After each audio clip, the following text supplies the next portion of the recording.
Dahil sa pagla-live ko nga daily, wala na talaga akong time maglinis.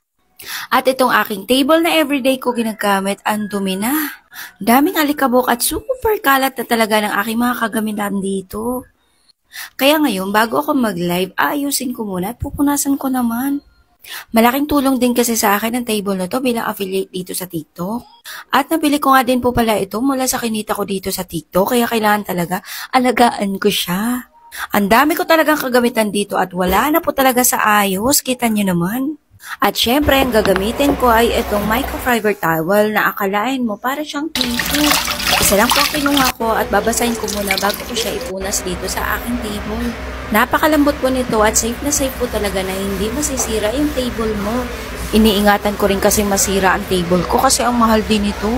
Bilang content creator o affiliate dito sa TikTok, kung hindi ka papadalhan ng seller ng mga gamit mo, ay talagang ikaw yung magpo-provide ng mga kagamitan mo.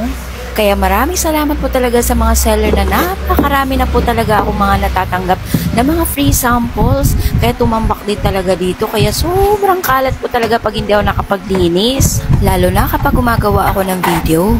Sa totoo lang, dati po kaming may tindahan pero tumigil na kami sa pagtitinda at pinaupahan na lang namin at eto full-time affiliate na ako ngayon dito sa TikTok. Masaya na mahirap ang pagiging affiliate dito sa TikTok. Lahat ng stress sasaluin mo talaga.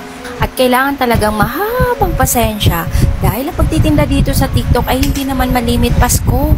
Hindi laging may swerte. Meron ding tagtumal kaya sinasabi ko nga dapat mahaba ang pasensya. Pero dahil nga ito yung pinasok ko at pinili kong trabaho, so eto na ako, yayakapin ko talaga siya. Walang sukuan to, kahit mahirap, masaya naman. Lalo na kapag may mga dumadating na free samples, diba? May nakita nga ako dito sa TikTok, co-affiliate ko din na ang lahat ng gamit po talaga nila ay galing sa free samples. Kaya napakaswerte po talaga nila na punong-puno ng bahay nila ng mga kagamitan. Pansin ko din naman kasi na napakasipag din talaga niya mag-promote. So eto, nandito na ako sa salamin ko. Kailangan ko din punasan ito gamit ang microfiber towel na gamit ko. Lagi ko talaga nililinis at pinupunasan itong aking mirror kasi dumudumi to guys kapag hindi nyo inaalagaan ang punas. Malaking bagay sa akin itong pamunas ko nito ay microfiber towel na parang tissue. So ayan na, malinis na yung aking table. Ang gandang dumihan ulit, char.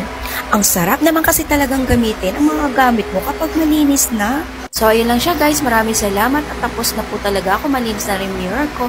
Bye!